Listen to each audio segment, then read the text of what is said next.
Today we're talking about the top 5 crystals that help you heal your heart and attract love.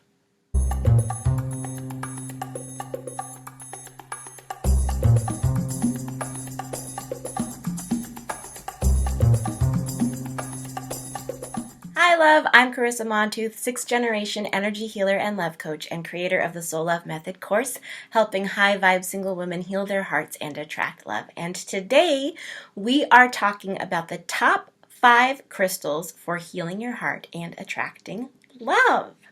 So let's jump in.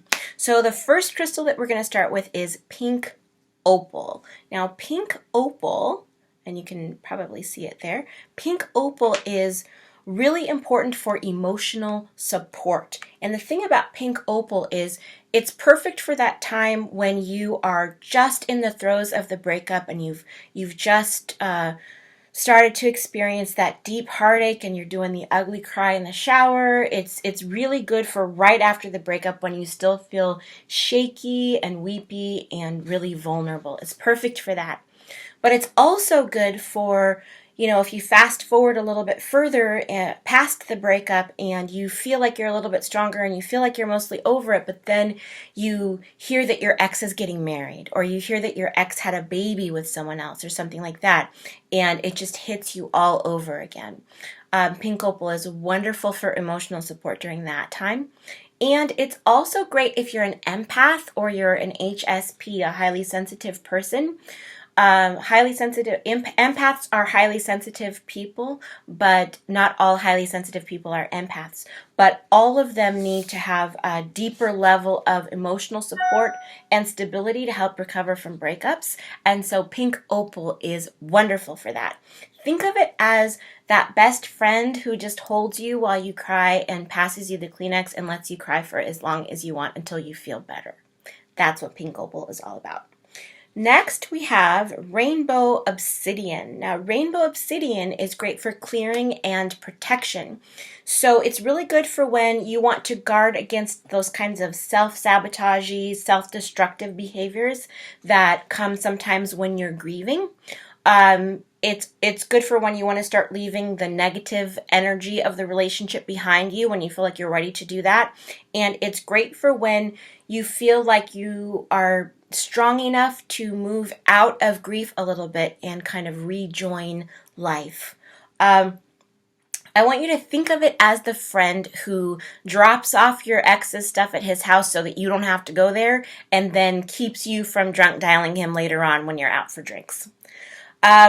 Next we have malachite. So malachite, here we go. Malachite is all about transformation. It's about facing the truth. It's about transformation. And it's really good for when you're feeling a bit stronger in your healing and you're ready to have a very honest look at your relationship patterns so that you can avoid repeating them. It's great for that point when you're ready to take some responsibility for your thoughts and your behaviors and your actions, and when you feel like you are brave enough to take a big leap forward into transformation, especially if you're at the point where you're like, I am so tired of this pattern. It is so frustrating for me. I never want to be here again. Malachite is a wonderful crystal for helping to support you and encourage you as you're going through that process, that part of your healing process. So I want you to think of it as that friend who asks you, who really just has a knack for asking you those gentle, probing questions that bring you those giant flashes of insight and aha moments. That's what malachite is like. Next we have aventurine. So it's not adventurine. I know a lot of people pronounce it that way, but it's aventurine.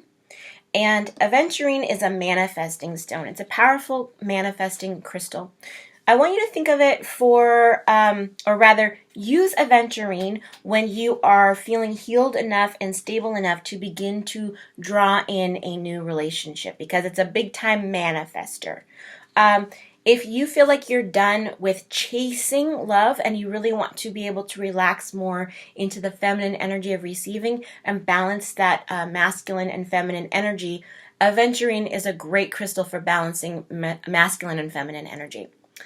Thirdly, with Aventurine, it's really good for anyone who is worried that they are too old to attract love. So if you feel like, you describe yourself as like later in life, if you, raised your kids, got married young, raised your kids, got divorced, and you haven't really dated, and now you're like, oh my gosh, I'm in my 40s and I'm not sure how to manifest love, how to attract love, how to date, all those kinds of things. Aventurine is a great stone for that, because one of the kind of special things about it is that it's particularly well suited to encourage manifesting love if you think of yourself as like later in life. So think of this as this friend who introduces you to her, boyfriend's roommate, who just happens to be really intelligent and funny and handsome and emotionally mature, and also for some reason he's single. Okay, so think of it for that. And finally, we come to rose quartz. Rose quartz is the one that everybody talks about the most, but it's not it's good for different things. Each of these crystals you're seeing are good for different things. So rose quartz is about unconditional love, and it's about faith in love. So it's really good for when you want to remember to love yourself first, even when you're in another relationship, so that you don't lose yourself and you can still have that strong sense of self when you're in a new relationship. It's also great if, due to the drama of your romantic relationship that you were in before, you've sort of neglected your friendships and you need to rebuild those bridges. Rose quartz will really help you with that. It's also great for if you've really gone through so much disappointment and so much heartache that you're beginning to doubt your faith in love. You're beginning to lose your faith in love, and you want to restore that so that you can have faith in true love again and go into a new relationship with optimism and with joy. Think of it as the friend who tells you that you're awesome and means it. Okay? So now I want to hear from you, high vibe single ladies. Let me know in the comments which of these stones we've talked about matches where you are in your healing journey. Which one are you the most excited to bring into your healing repertoire? And you can find links to all of these in the description. So I would love to hear from you. Are you at the part of your healing journey where you need the emotional support of like a pink opal, or the energy cleansing and protection of a rainbow obsidian? Or are you feeling like you're ready to face some old patterns and clear them out, and so you want the support of something like malachite? Are you ready for new love and you're feeling excited and optimistic and joyful about going into that journey, that part of your journey, and so you're ready for something like green aventurine or like a rose quartz? Let me know in the comments. I would love to hear from you there. And if you liked this video, then don't forget to like and subscribe. And remember that self-love is the best love. So love you first, love you best, and all other kinds of love will flow to you. Take care.